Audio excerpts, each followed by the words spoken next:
Hello friends, welcome back to my YouTube channel. This is Pushkar Tiwari. Today we are talking about corporate governance and agency problem. Okay, so know what are the basics of corporate governance and how they are using in the corporate sector. So let's start. What is corporate governance? Corporate governance, in simple terms, governance. Governance means the process of decision making and the process by which decision are implemented.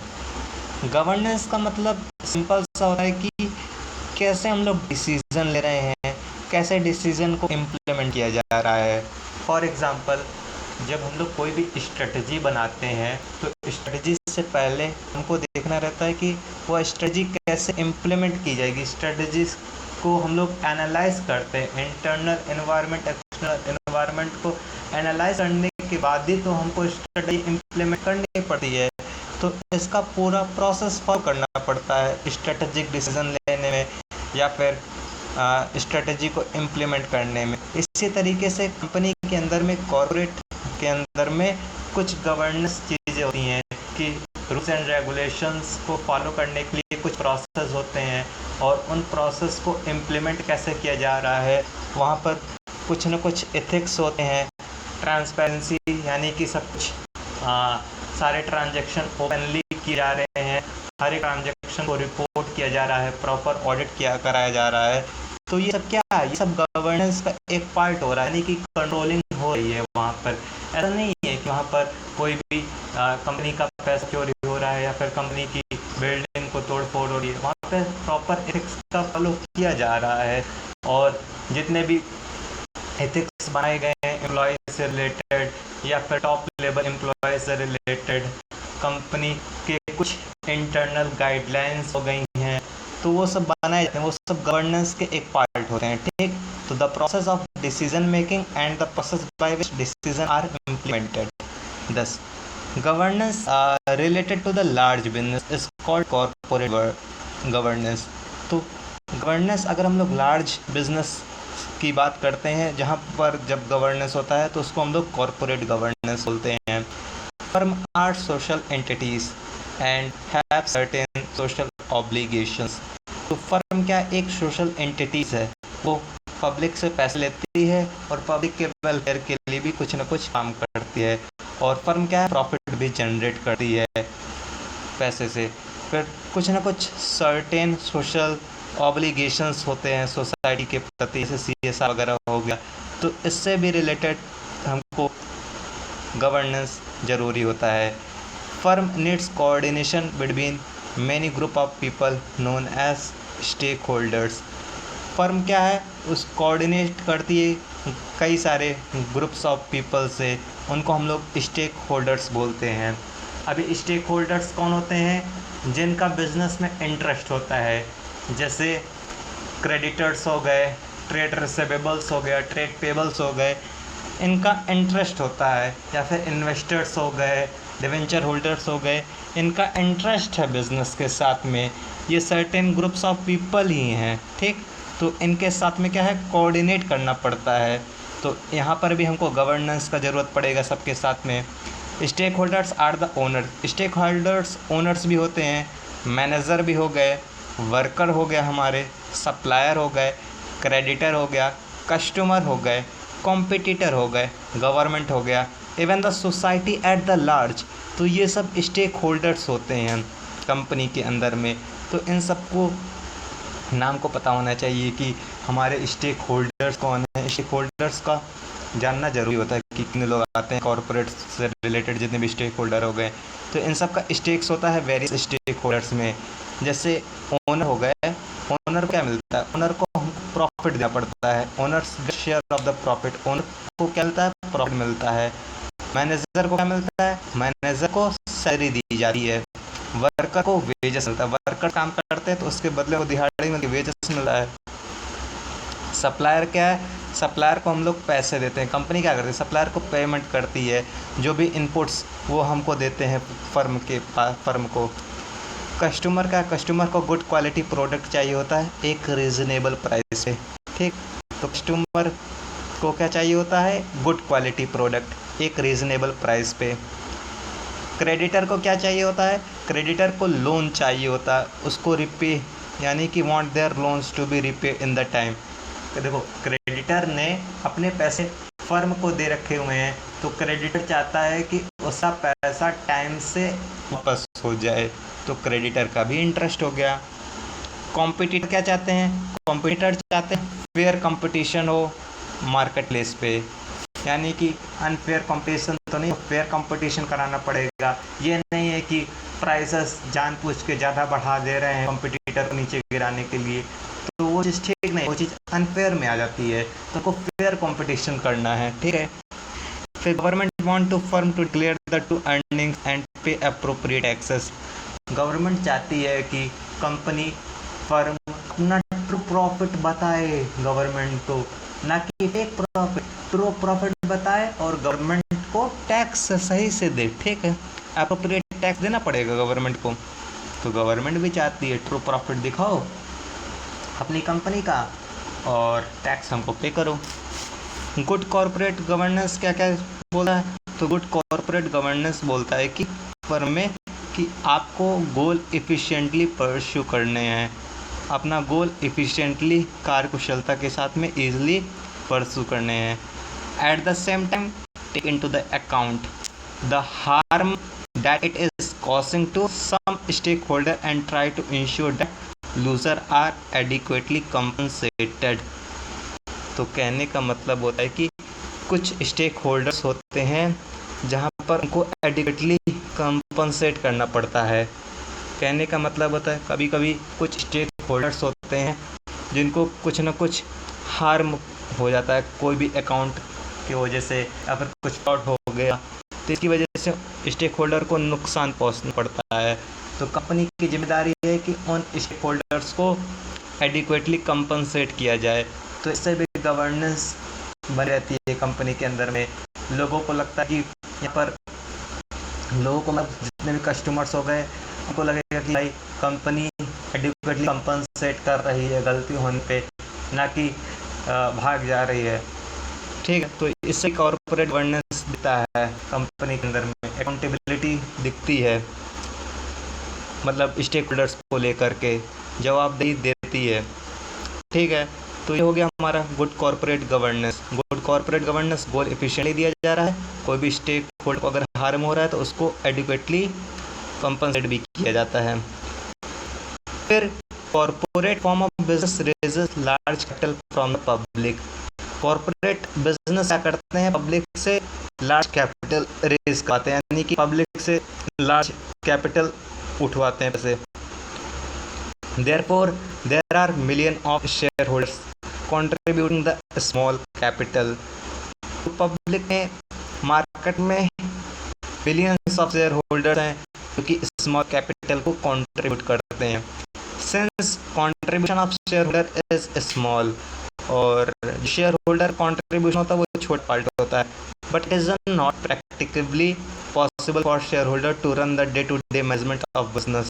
तो ये practically possible नहीं है कि shareholder अपने day to day management को run कर पाएँ उन शॉर्ट पैसों से। तो this is between owner and business. ये चीज़ें किसके बीच में होती है? ओनर और बिजनेस के बीच में।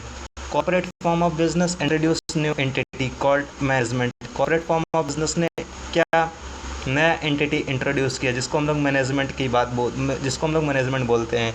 मैनेजमेंट के अंदर में प्रोफेशनल मैनेजर्स आते हैं जो कि कंपनी को मैनेज करते हैं और इम्पोर्टेंट डिसीजन लेते हैं, ठीक है। अभी मैंने पूरा इस पैराग्राफ का सिंपल से इतना ही मतलब है कि पब्लिक से हमको पैसे मिलते हैं और कुछ शेयर होल्डर्स होते हैं जो कि कंपनी को कैपिटल स्मॉल अमाउंट में प्रोवाइड करते हैं, बट उस स्मॉल कैपिटल से कंपनी को रन कर पाना पॉसिबल ही नहीं है।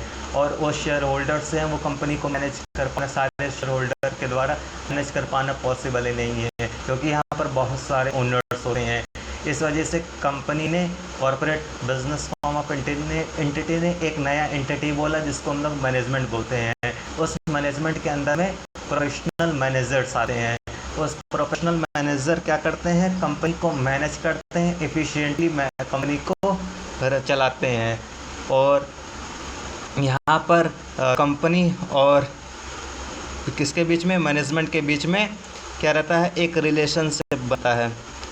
ठीक है, अभी इधर एक दूसरा कॉन्सेप्ट आता है, एजेंसी प्रॉब्लम आता है। कॉरपोरेट गवर्नेंस के बाद में एक एजेंसी प्रॉब्लम आता है। एजेंसी प्रॉब्लम क्या है, आगे चल के बताते हैं, पहले रीड करते हैं क्या क्या लिखा हुआ है इसमें। We have seen that in the corporate form of business there was a separation of ownership and business. Corporate form of business में ये देखा जाता है कि ओनरशिप और बिजनेस अलग अलग देखे जाते हैं, जिस वजह से क्रिएट होता है यूनिक टाइप प्रॉब्लम। यानी कि ओनरशिप और बिजनेस के सेपरेशन से एक unique type of problem create होती है, जिसको हम लोग एजेंसी प्रॉब्लम बोलते हैं। The problem of principal agent is universal, और ये प्रिंसिपल और एजेंट प्रॉब्लम है, ये यूनिवर्सली है, यानी कि कोई सिंगल प्लेस पे नहीं है, ये हर जगह देखने को मिलती है। हम लोगों ने पढ़ा था कंपनी के अंदर में कि मैनेजर और ओनर्स एक सेपरेट एंटिटी होते हैं, यानी कि कंपनी यहाँ पे अलग होता है, बिजनेस यहाँ पर अलग हो गया। ठीक है, यानी कि ओनर अलग, मैनेजर अलग, सेपरेट एंटिटी हो गए, तो ये लोग सेपरेट होते हैं। तो इसी सेपरेट होने की वजह से अगर कोई भी प्रॉब्लम जैसे एक प्रॉब्लम क्रिएट होती है, जिसको एजेंसी प्रॉब्लम बोलते हैं। प्रॉब्लम प्रिंसिपल एजेंट को हम लोग, ये चीज़ प्रॉब्लम क्या है, यूनिवर्सल है। एजेंट कौन होते हैं, मैनेजर। एजेंट कौन होते हैं, manager. Are expected to work for the benefit of principal. Agent से ये एक्सपेक्ट किया जाता है कि आप प्रिंसिपल के बेनिफिट के लिए वर्क करिए and take decision that are beneficial for the principal. और मैनेजर आप ऐसे डिसीजन लीजिए जो कि बेनिफिशियल हो प्रिंसिपल के लिए। However, often agent take decision that are beneficial from themselves. तो एजेंट क्या है, डिसीज़न लेते हैं कुछ बेनिफिशियल, जो कि खुद के लिए डिसीज़न ले लेते हैं, जो कि एजेंट यानी कि मैनेजर के लिए ही बेनिफिशियल होता है। यहाँ पर प्रिंसिपल के लिए बेनिफिशियल नहीं होता है। कहने का मतलब है कभी कभी एजेंट जो होता है वो डिसीज़न लेते हैं, खुद के लिए डिसीज़न ले लेते हैं, जहाँ पर उनको खुद को बेनिफिट के लिए डिसीज़न ले लेते हैं। When ownership and business is separated, manager are expected to act for the benefit of owner. अगर ओनरशिप और बिजनेस हमारा सेपरेट हुआ है तो मैनेजर से यही एक्सपेक्ट किया जाता है कि आप ओनर के बेनिफिट के लिए एक्ट करिए। However, there is a chance that manager may pursue certain alternative objective. तो यहाँ पर कुछ न कुछ चांसेस होते हैं जहाँ पर सर्टेन ऑब्जेक्टिव को परस्यू किया जाता है, जो कि बेनिफिशियल होता है themselves के लिए rather than owners। तो कुछ चांसेस ये भी देखने को मिले हैं कि मैनेजर क्या है, वो अल्टरनेटिव ऑब्जेक्टिव को परस्यू कर लेता है, जो कि मैनेजर को ही बेनिफिट प्रोवाइड करता है, ना कि ओनर को बेनिफिट प्रोवाइड करता है। तो इससे क्या होता है, कॉन्फ्लिक्ट आने लगा है मैनेजर और ओनर को। इसी कॉन्फ्लिक्ट को हम लोग एजेंसी प्रॉब्लम बोलते हैं। तो ओवरऑल इस पैराग्राफ का ये समराइजेशन निकल कर के आता है कि यहाँ पर बिजनेस और ओनर दो अलग अलग लोग होते हैं, यानी कि बिजनेस अलग, ओनर अलग, इनको सेपरेट रखा गया है। बिजनेस अपने प्रॉफिट के लिए काम करेगा और मैनेजर जो हैं वो क्या करेंगे, उस बिजनेस को सिर्फ मैनेज करेंगे, उनको सैलरी मिलेगा। ठीक है, अगर ये लोग, यानी कि ये लोग कहने का मतलब जो मैनेजर लोग हैं, जो रन कर रहे हैं बिज़नेस को, वो प्रॉफिट जनरेट कर रहे हैं बिज़नेस को, अगर वो खुद के बेनिफिशियल के लिए मैनेजर काम करने लगे और ओनर के बेनिफिशियल के लिए काम ना करे और कॉन्फ्लिक्ट हो रहा है दोनों के बीच में, तो उसी कॉन्फ्लिक्ट को हम लोग एजेंसी प्रॉब्लम बोलते हैं। एजेंसी प्रॉब्लम कहने का मतलब है कि जो अभी तक बेनिफिशियल हो रहा था ओनर के लिए, वो अब हो रहा है बेनिफिशियल किसके लिए, मैनेजर के लिए। इससे प्रॉब्लम क्रिएट होता है, कॉन्फ्लिक्ट आता है, उसी प्रॉब्लम को हम लोग एजेंसी प्रॉब्लम बोलते हैं। ठीक, अब इस एजेंसी प्रॉब्लम को मिटिगेट कैसे करेंगे, कम कैसे करना है, रेड्यूस कैसे करेंगे, तो इसका क्या सोल्यूशन है, तो one solution to mitigate the agency problem is to appoint the honest and ethical manager. Agency problem को मिटिगेट करने के लिए हमको हॉनेस्ट और इथिकल मैनेजर को अपॉइंट करना है। अनइथिकल मैनेजर को अगर हम लोग अपॉइंट करते हैं तो वो बिजनेस का प्रॉफिट खुद के बेनिफिट के लिए यूज़ करने लगेगा। But question is how to determine whether a manager is honest or not. तो क्वेश्चन यही आता है कि आपका मैनेजर जो है वो इथिकल है भी कि नहीं है। तो whether a manager is honest or not, तो thus there is a need to do something beyond the appointment of manager. तो हमको क्या करना है कि कुछ हमको ऐसा करना पड़ेगा जो कि beyond the appointment of manager होगा। तो क्या करने पड़ेंगे, तो चलिए देखते हैं क्या कर सकते हैं हम लोग एजेंसी प्रॉब्लम को रिड्यूस करने के लिए, और अपॉइंटमेंट ऑफ मैनेजर के बियॉन्ड में क्या क्या कर सकते हैं। तो ट्रेडिशनली ऑडिट हम लोग करवा सकते हैं instituted to resolve the agency problem, यानी कि ट्रेडिशनली हम लोग ऑडिटिंग करवाते हैं, अपने बिजनेस का ऑडिट करवाते हैं ताकि वो प्रॉपर एनालिसिस करे, प्रॉपर चेक करे, एग्ज़ामिनेशन करे हर एक इन्फॉर्मेशन को जो कि बिज़नेस से रिलेटेड है। और वो ऑडिटर क्या करेगा, ऑडिट रिपोर्ट बनाएगा। ऑडिट रिपोर्ट दे करके किसको दे करके आएगा, ओनर को। ओनर जो बिज़नेस का है, उससे क्या रहता है कि सारे कन्फ्लिक्ट दूर हो जाते हैं। मैनेजर कोई भी पर्सनल बेनिफिट के लिए काम नहीं करता है, वह बिज़नेस के लिए ही काम करता है। इसलिए ट्रेडिशनली ऑडिट को ही इंस्टीट्यूट किया गया है कि एजेंसी कॉन्फ्लिक्ट को हम लोग रिजॉल्व कर सकते हैं। Auditor expected to work on behalf of owner.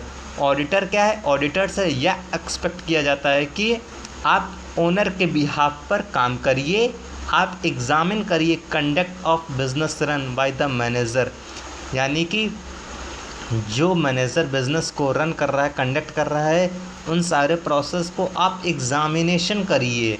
कैसे बिज़नेस मैनेजर क्या क्या चीज़ें कर रही है, कौन कौन से डिसीज़न ले रहा है, कौन एक्टिविटीज़ परफॉर्म कर रहा है, वो सारी एक्टिविटीज़, वो सारे डिसीज़न को एग्ज़ामिन करेगा कौन, ऑडिटर। एंड सबमिट करना रहेगा रिपोर्ट किसको, ओनर को। However the auditing is restricted to financial auditing. Auditing restricted होता है फाइनेंशियल ऑडिटिंग से, which can unearth the financial fraud, यानी कि वो फाइनेंशियल फ्रॉड को क्या करता है, कम कर देता है। It can not question the managerial efficiency. वो फाइनेंशियल फ्रॉड को तो कम कर देगा, लेकिन मैनेजरियल की इनएफिशिएंसी को कैसे, यानी कि मैनेजर वो क्वेश्चन मैनेजर की एफिशिएंसी पे कैसे क्वेश्चन कर पाएगा, ये भी प्रॉब्लम आती है। तो ऑडिटिंग से तो मैनेजरियल एफिशिएंसी को तो जज नहीं कर सकते, क्वेश्चन नहीं कर सकते हैं, क्योंकि ऑडिटिंग तो सिर्फ फाइनेंशियल इंफॉर्मेशन को देखता है और फाइनेंशियल फ्रॉड को रोकता है। तो इसके लिए भी हमको देखना पड़ेगा। तो ऑडिटिंग के अलावा क्या क्या कर सकते हैं, तो कॉरपोरेट गवर्नेंस का हम लोग यूज़ करते हैं ताकि एजेंसी कॉन्फ्लिक्ट को हम लोग रिड्यूस कर सकते हैं। कॉरपोरेट गवर्नेंस हम लोगों ने पढ़ा था ना कि कॉरपोरेट गवर्नेंस जो ट्रांसपेरेंसी है, जो एथिक्स फॉलो किए जा रहे हैं कंपनी के अंदर में, कॉरपोरेट सेक्टर के अंदर में, वो हमारा कॉरपोरेट गवर्नेंस हो गया तुम्हारा। फिर under the corporate governance emphasis on the board including the appointment of director for the board. तो कॉरपोरेट गवर्नेंस में एम्फेसिस, फोकस सबसे ज़्यादा कहाँ पे रहता है, बोर्ड पे, बोर्ड ऑफ डायरेक्टर पे। बोर्ड ऑफ डायरेक्टर कौन है, जो टॉप की अथॉरिटीज़ होती हैं कंपनी के अंदर में, जो गवर्नेंस को देखती हैं। For the board who are expected to be independent, जो कि इंडिपेंडेंट होते हैं और एक्सपर्ट इन देयर फील्ड, और उस फील्ड में एक्सपर्ट होते हैं। In addition board form sub committees, board क्या करते हैं, कुछ सब कमिटीज़ बनाती है to have more close interaction with the management.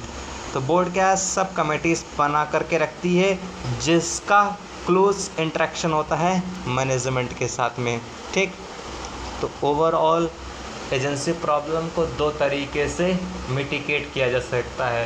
पहला ऑडिटिंग, दूसरा है कॉरपोरेट गवर्नेंस। कॉरपोरेट गवर्नेंस में क्या रहता है कि यहाँ पर बोर्ड ऑफ डायरेक्टर के ऊपर में ज़्यादा एम्फेसिस किया जाता है। बोर्ड ऑफ डायरेक्टर अपनी एक सब कमेटी बनाते हैं जिनका क्लोज इंटरेक्शन होता है मैनेजमेंट के साथ में।